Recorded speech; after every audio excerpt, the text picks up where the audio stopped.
특정한 사회현상을 우리가 분석을 하면 우리는 사회현상에 대한 조사를 하게 될 텐데 사회현상에 대한 조사는 사회현상 속에 내재되어 있는 인간의 행동이나 심리를 다루는 것이기 때문에 측정 방법이나 관찰 시점에서 다양한 외적 변수에 노출될 소지가 있어서 오차 발생의 가능성이 높다.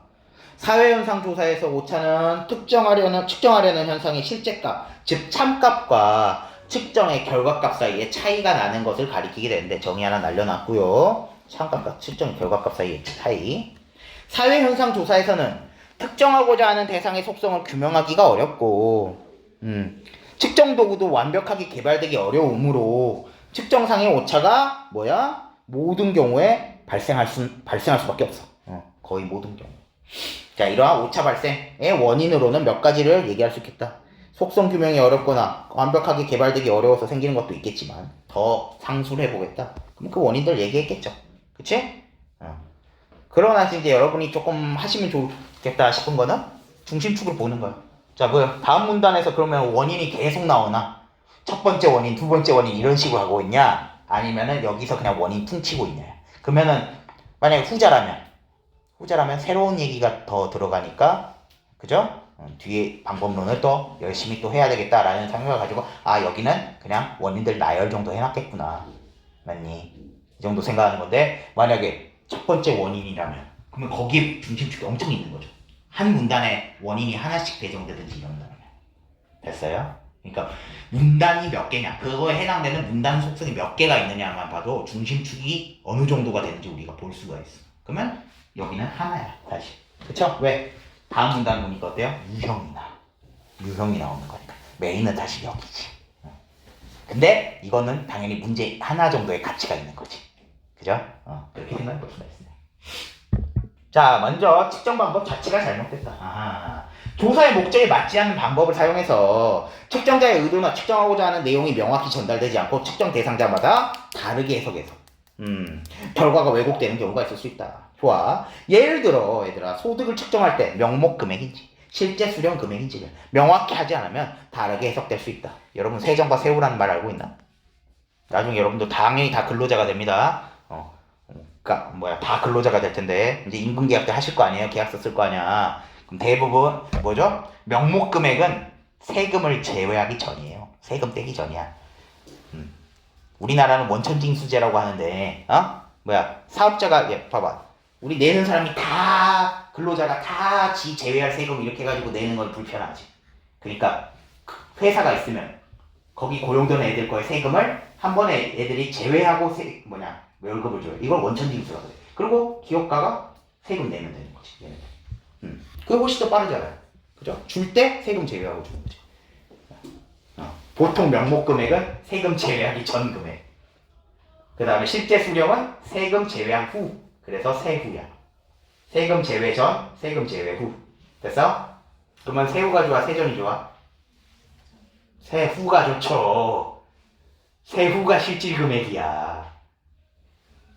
세후를 높여야 돼. 그러니까 세전은 이 세금 떼기 전 금액이란 말이야. 그럼 그 떼는 분은 포함이 안 된 거잖아요. 그러니까 떼는 분이 포함돼 버린 거잖아. 그럼 네가 내야 되는 거란 말이야.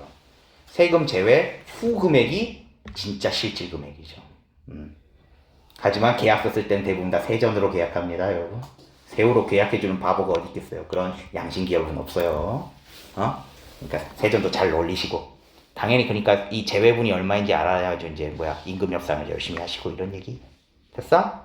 자, 다시 돌아와서 봐봐요. 소득을 측정하고 싶은데 이 기준이 명확하지 않은 거잖아. 목적 자체 맞지 않은 방법을 사용해서 뭐였어요? 좀 오독이 생겨버리는 거지. 그치? 예시를 들어놓은 거고. 두 번째, 측정 도구가 누구의 문제? 특정 대상자가 상호작용을 하는 문제라. 뭐야?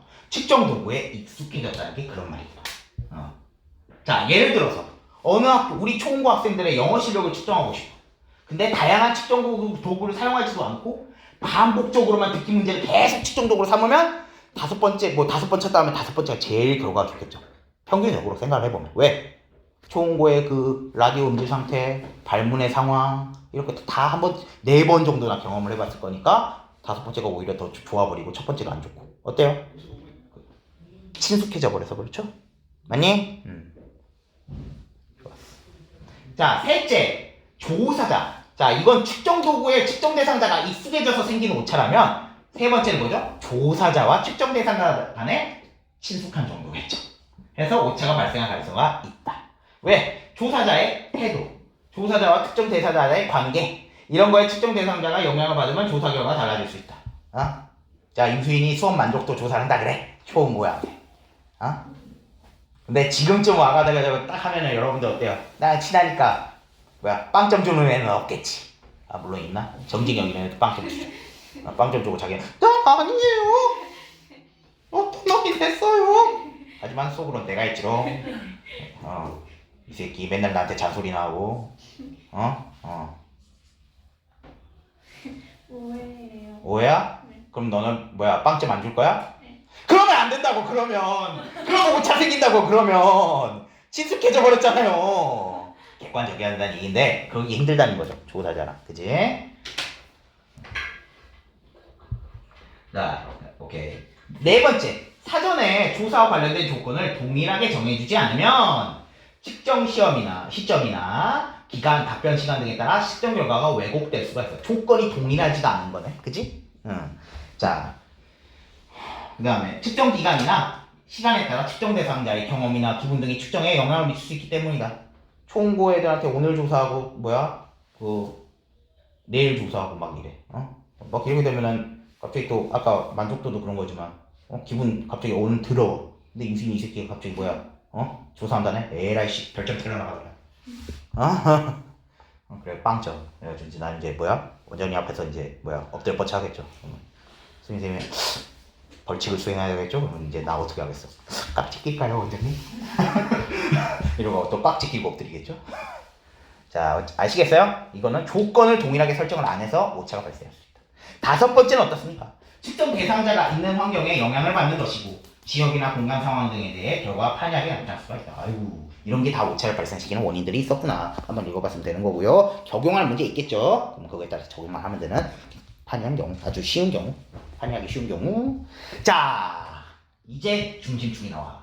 이상의 원인으로부터 발생하는 오차는 오차가 발생하는 유형에 따라 체계적 오차와 비체계적 오차로 구분되는데 우리 배깅 알고리즘 했을 때 그 동했던 거 좀 생각해보자.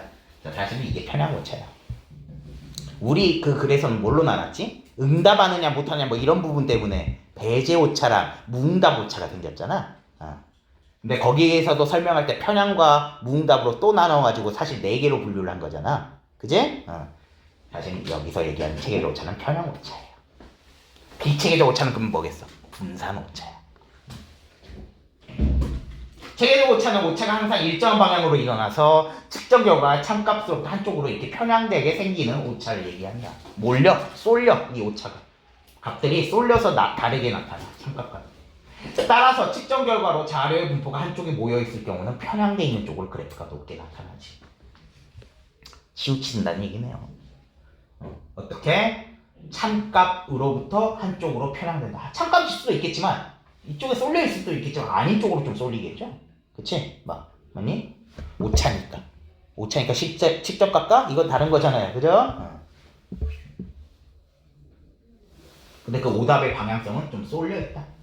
체계적 오차는 왜 이렇게 생겨? 자, 주로 지식이나 교육, 정보, 경제 수준 등이 조사 내용에 체계적으로 영향을 미쳐서 발생하는 오차. 이유가 있는 오차네요. 그치? 이유가 뭐라도 있어. 자, 비체계적 오차는 측정 대상자의 피로, 기억, 감정 변동 같은 인위적인 변수나 측정 대상자, 측정 과정, 측정 수단, 측정자 등의 일관성 없이 영향을 미쳐서 일관성이 없어. 그래서 무작위로 발생하는 거다. 그래서 우리 분산 오차였던 거야. 우리 배제 오차라든지 편향 오차를 줄이려고 노력을 많이 했었잖아요. 그죠? 분산 오차는 근데 인위적으로 조절하기 힘들다며. 맞니? 우리 배깅 알고리즘 글과 맥락이 똑같아요. 여기 부분이. 근데 되게 쉽게 풀었어 놓은 거지 이거는. 그죠? 이 오차는 인위적이거나 체계적인 것이 아닌 임의적인 거에 불과하기 때문에 자, 측정 결과가 참값으로부터 넓게 분산한다. 퍼진다. 그죠? 오답들이 쏠리지 않고 퍼진다. 하지만 임의적 변수들이 서로 영향을 미쳐 상쇄될 수도 있다. 자, 여기까지 유형 얘기해놨고요. 자, 근데 이 오차는 사회현상 연구에서 제시하는 신뢰성과 타당성에도 연관을 맺을 수가 있어. 신뢰성의 문제는 조사자가 측정하고자 하는 것을 일관성 있게 측정했느냐 하는 것이야. 타당성은 정확히 측정했느냐의 문제네. 자, 이를 측정값과 관련지어 생각해 볼 수 있겠는데, 자, 뭐다? 측정값은 결국 참값과 플러스 체계적 오차와 비체계적 오차의 공식으로 표현될 수가 있겠다. 이를 볼 때 측정한 값이 측정 대상의 속성을 완벽하게 반영하고 있다면 체계적 오차와 비체계적 오차를 합친 전체 측정 이 오차는 거의 제로에 파악할 거다. 아하, 오차를 죽이는 거는 측정 대상의 속성을 완벽히 파악하면은 두 오차 모두 플러스가 됐을 때 거의 없다는 얘기니까 없어진다는 얘기겠네요. 그쵸? 그리고 조사는 타당성, 정확한 값을 했다고 할 수 있겠네요. 그치? 타당은 정확한 거였지. 그리고 신뢰는 뭐였어? 일관성이었지. 타당성이 있으니까 신뢰성도 있겠다. 이렇게 우리가 얘기하는 거예요. 첫 번째 속성으로. 좋아.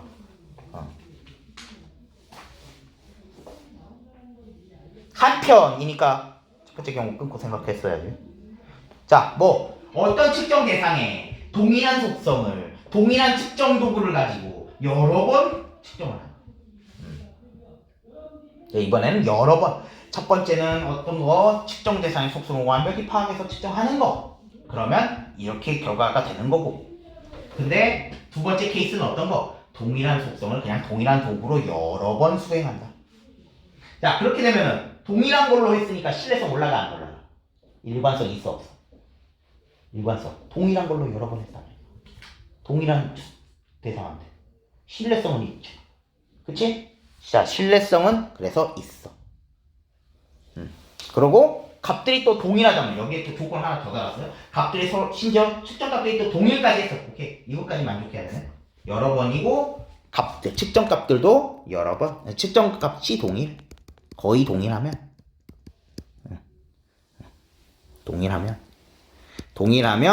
이거는 비체계적인 오차. 뭐였어요? 임의적인 변수. 이런 거는 퍼지는 변수. 그죠? 막 이것저것 퍼져 있는 그런 오차는 거의 0에 가까워져서 신뢰성이 높다고 얘기할 수는 있는데 있다. 신뢰성은 근데 높아졌다고 하더라도 체계적 오차가 만약에 있다고 한다면 이게 있어버리면 그것은 뭐였어요? 타당성이 뭐였지? 정확한 측정은 아닐 수도 있다. 신뢰성은 높아. 일관성 있게 한 건 인정. 그렇지만 체계적 오차가 있어버린다 라고 얘기해버리면 이거는 어떤 거다? 타당성은 좀 부족한 측정일 수 있다. 됐지요? 여기가 진짜 메인이었던 거지. 이걸 설명하기 위한 빌드업이었던 거고 요거. 자, 사회현상 조사에서 의미 있는 결과가 얻으려면 그래서 이게 다 높은 결과를 도출해야 돼. 그래서 불필요한 측정 항목을 제거를 하시든지 또 뭐야? 조사자의 관심 분야에 대한 측정 항목의 수를 늘리는 것이 좋겠다. 측정 항목의 수를 늘리든지 불필요한 거를 제거하든지. 또한 측정 항목이 조사의 목적과 관련해 얼마나 대표성 지니는지 특정 도구나 방법이 조사 목적을 달성하는데 얼마나 적절한지를 면밀히 따져보렴. 오케이? 자, 1차지 않는 거 1번. 측정 항목의 대표성은 조사 결과 실효성 타당성에 영향 미쳐 안 미쳐? 미치죠. 대표성. 그죠? 측정하고자 하는 것을 측정해낸다. 하는 것을 하는 거니까. 자, 대표성이 영향 미치기도 하죠. 그치? 사회현상 조사는 사회현상과 관련된 인간의 행동의 심리나다. 이런 보통 인트로는 1문단에 있겠죠. 자, 3번. 다양한 외적 변수는 사회현상 조사에서 오차 발생의 가능성을 높일 수가 있다. 뭐가 있죠? 외적 변수? 다양한 외적 변수. 가장 기본적으로 뭐? 비체계적 오차, 체계적 오차. 둘 다 되겠죠? 이건 어차피 오차니까. 이런 것도 다 높아지겠죠. 근데 얘는 좀 편향성이 있는 거. 얘는 뭐야? 편향성이 없고 퍼져 있지만 뭐였어요? 무작위로 그냥 발생할 수 있는 거. 다 올라가겠죠? 사실 처음 부분에 다 있는 얘기고요. 자, 그 다음에 특정 대상자의 경제 수준에 영향을 받아 발생하는 오차. 경제 수준에 영향을 받았어. 이유 있어 없어? 이유 있잖아. 그러면 이건 비책일까요? 아니죠. 그죠? 이유가 무작위인 거랑 다르잖아. 그죠? 그런 거니까 4번은 비체계적 오차가 아니라 체계적 오차였죠. 눈알 굴리기 하지 마시고 잘 생각해봐. 비체계적 오차는 뭐야? 어떤 필연적인 그 이유가 아니란 말이에요. 임의적인 어떤 변수였어. 근데 얘는 임의적이지 않겠죠? 그치? 경제 수준이 무슨 무작위고 뭔가 이유가 필연적인 거. 자, 마지막 5번. 특정 대상자의 기분이나 환경에 영향을 받지 않을수록 측정상의 오차가 줄어든다. 자, 이건 뭐겠어? 비체계적 오차가 줄어든다는 거지. 그죠? 이런 거는 매번 달라질 수밖에 없는 변수예요. 왜냐면 비체계가 줄어든다. 이렇게 얘기할 수 있는 거지. 자, 2번. 조사 계획을 수립할 때 기억 뭐였어요? 원인이야, 원인. 그 원인 5개였어. 자, 학생회장. 저도 느끼는 거지만 학교 매점 이용하는 학생들 불만이 너무 많아요. 이에 학생의 주관으로 매점 운영 방법의 개선을 요구하겠대. 사전조사로 설문조사를 하는데 어떻게 할까요? 1번. 조사 내용이 명확하게 전달되어야 된다. 자, 이러면 만약 명확하게 전달되지 않으면 어떤 문제 발생했지? 오차 발생할 수 있다 그랬잖아. 대표적으로 뭐 아까 월급, 급여. 너의 소득을 조사하고 싶어. 근데 세후야, 세전이야 이러지 않으면 응답이 다르게 나타나잖아. 그지? 그래서 간결하고 명료하게 잘 하자. 측정 도구가 다양하면 조사 내용이 보다 정확해질 수 있다. 설문조사 외에도 인터뷰, 건의함 등을 도로 활용하면 좋을 것 같다. 자, 이 얘기. 측정 도구가 뭐요? 하나밖에 없으면 어떤 문제가 일어나?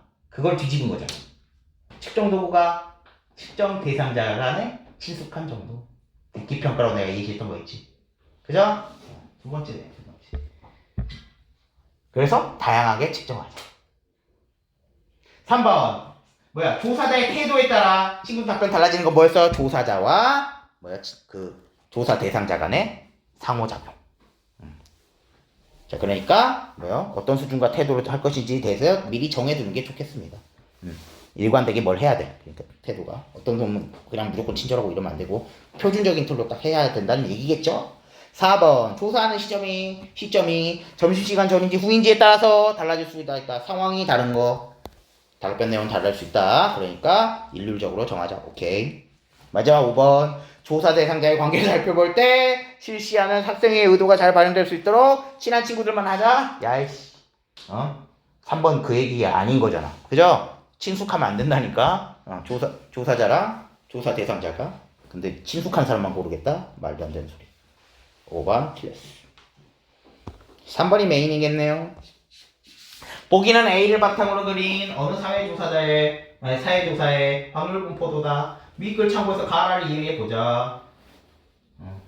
라고 얘기하는데, 자, 좀 이해를 해봐야겠죠? 점이 진짜 참값들인데, 이런 것들이. 근데 분포하는 것들이잖아. 원이 이 분포 범위를 가리킨데, 음영은 분산 정도래. 그러면 딱 봐도 요런 놈들이 분산 정도가 그렇게 큰 거네요? 아니?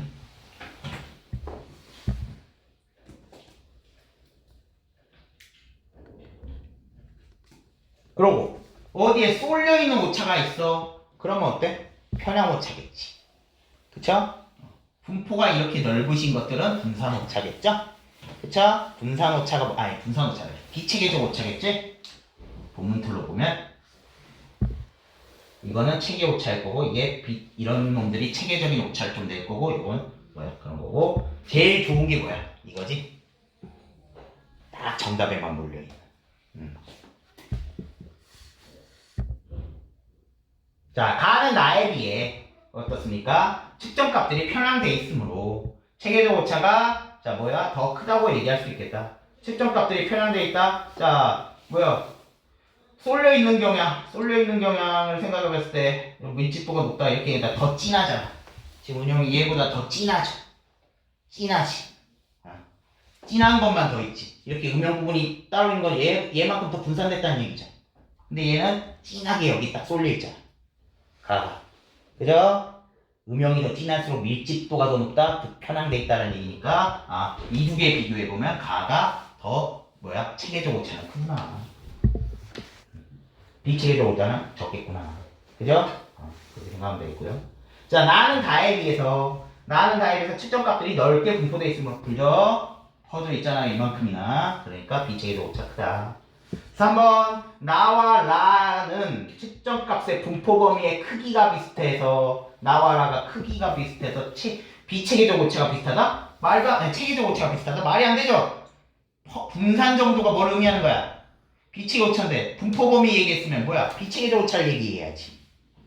그지? 그래서 비체계적 오차는 비슷하지만 자 라가 그래도 나보다 조금은 더 작다고 할 수 있다.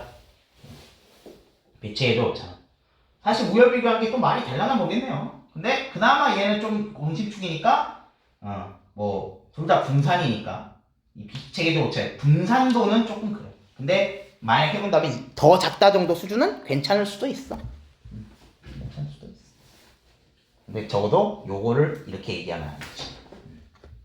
얘는 그래도 분산을 했는데 요렇게 참값에 몰려있는 부분을 조금 더 분산되게 썰려있는 것도 있으니까. 그러면은 어떤 것까지 꺼낼 수 있어요? 편향 오차는 뭐야? 편향 오차는 얘가 조금 더 크겠지. 얘는 다른 방향, 참값과 다른 방향으로 더 돌려 있으니까. 얘는 그래도 참값 방향으로 조금 뭉쳐 있는 게 있는 부분이 있으니까. 편향 오차는 뭐야? 얘가 더 크다. 이렇게 하면 되겠죠? 자, 그 다음에 4번. 네, 3번 틀렸고요. 다는 나에 비해 분산 정도가 적고, 그렇지, 엄청 적죠. 그 다음에 측정값들이 참값기 가깝게 아주 딱 밀집돼 있으니까 너무 좋아. 4번. 다와 라는 측정값의 참값을 중심으로 분포되어 있긴 한데 분산 정도가 얘는 조금 더 커서 비체계적 오차가 조금 더 크다. 됐어요? 오케이. 답은 3번. 윗글 바탕으로 보기를 이해하자. 자, 몇 년 전 라면 회사 다가 뭐야? 어떤 연예인이 제안했던 하얀 국물 라면 꼬꼬면이었겠죠. 꼬꼬면 상품화해서 매출이 급격히 늘었다. 이에 나 라면 회사에서는 소비자들이 건강을 생각해서 꼬꼬면처럼 하얀 국물을 선호하는 것이라고 판단했어요. 그렇게 되고 시장 조사에 착수했다. 아하, 건강이 이른가 보다. 조사는 A 지역에서 무작위 전화조사로 건강을 생각해서 이런 질문으로 이루어졌고요. 자, 그 다음에 조사 결과 하얀 국물 라면을 받고 있다는 반응률이 훨씬 높았다. 조사를 B, C, D, E 지역으로 확대해서 동일한 조사에 실시했다. 그럼 동일한 일관성 있는 조사 방법을 쓰긴 했네요. 그치? 막 항목이 달라진 게 아니잖아. 지역은 좀 달라져가지고 또 다른 값들이 있었겠지만 막 서로 근데 항목이 동일하니까 신뢰성이 있어 없어? 있지. 일관성 있게 측정. 그죠?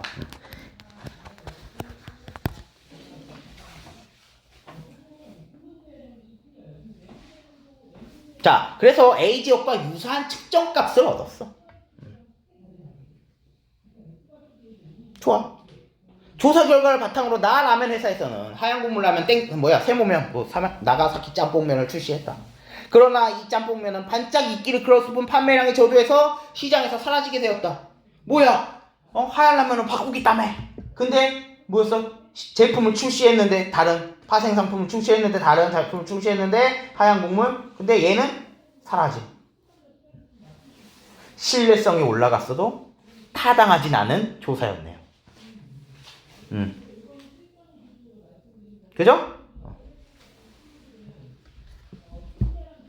나 라면 회사에서는 이전에 실시했던 시장 조사의 문제점 분석하려고 A에서 E 지역에서 라면을 실제로 구입한 소비자를 대상으로 탐문 조사를 실시했다. 이제 또 왜 이렇게 된 거야? 시장 조사한 거랑 또 다른 조사를 실시했대. 그 결과 인기를 끈 진짜 이유를 알게 됐네요. 건강상의 이유라고 생각했던 이게 아니야. 단지 새로운 요리에 대한 예시적 호기심 때문이었다. 이 탐문조사는 정확한 측정값이네. 그쵸? 두 번째 실시한 탐문조사는 정확한 이유를 알아냈네요. 맞니? 자, 이걸 가지고 얘기하면 되겠지. 자, 소비자를 대상으로 탐문조사를 벌인 것은 탐문조사. 두 번째 한 거는 조사 목적을 달성할 수 있는 적절한 측정 방법이었겠다. 정확한 값을 얻었을 거니까 타당성이 올라가겠지. 자, 탐문조사는 타당성이 높아서 신뢰성 또한 높겠지. 얘기하면 되고. 그 다음에 전화조사에서 지역별로 질문 항목을 달리해서 자, 그리고 타당성이 높아서 신뢰성이 높은 조사. 자, 우리 본문 툴도 동원해보면 어떤 거? 속성에 대해서 정확하게 파악했죠. 지금 했으니. 그러니까 이런 결론 내도 무방하지. 탐문조사에는. 그럼 어디에는 안 되는 거야? 시장조사에서는 안 되고. 자, 그 다음에 전화조사에서 지역별로 질문 항목을 달리해서 조사해서 방법이 동일 안 해. 방법이 동일하지 않아 버리잖아. 그럼 신뢰성 높다고 해야 돼요? 절대 안 되지. 신뢰성도 안 되고 타당성도 안 돼. 그래서 이것 때문에. 자, 그리고 4번 조사를 할 때 호기심과 관련된 질문을 추가했다고 한다면 만약에 처음에 전화조사 할 때 이 시장조사 할 때 탐문조사 말고 요거 할 때 전화로 했을 때 전화조사 할 때 호기심으로 했다면 타당성 더 받을 수 있었겠네. 그쵸? 왜냐면 이 이유가 진짜 이유였으니까. 맞니? 그래서 호기심을 넣었다고 한다면 더 정확한 이유를 알아서 실패하지 않았겠지. 속성 파악을 하는 거고요. 5번 조사 결과를 통해서 조사의 신뢰성이 높다고 해서 타당성이 높은 것은 아님을 확인할 수 있다. 됐어요? 자, 요 정도 선까지는 할 수 있는 거죠. 그러니까 충분히 학교에서 활용할 수 있는 오차에 대한 얘기. 이거 어디 있다? 17수특에도 있는 다른 글이다. 낼 가능성이 있어요. 그래가지고 하시면 될 것 같고 요건 뭐 됐고요. 자, 우리 지금 몇 분인가? 23분? 조금만 쉬었다가 거시기 합시다. 저기 다른 거 하나 더 보고 끝내겠어요.